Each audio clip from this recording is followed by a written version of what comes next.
পকেটে নিছেন, উনি আপনাদের সহায়তা করছে। আপনি এটা বলবেন না।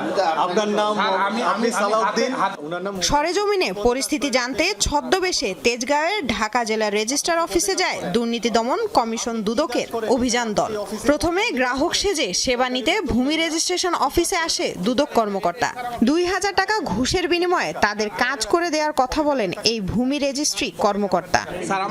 উনি আমার থেকে সহযোগিতা চাইছে, আমি বা এই কাগজটা আমি ইয়ে করবো, এটাই করছে। আমি কোনো টাকা চাই না, ওনার থেকে কিছু চাইনি। উনি আইসা প্রথমে বলতেছে যে আমার একটা দলিল নাম্বার বের করে দেন। আমি বলছি যে এটা তো 2016 সালের কাজ, তো এটা রেকর্ড রুমে চলে গেছে।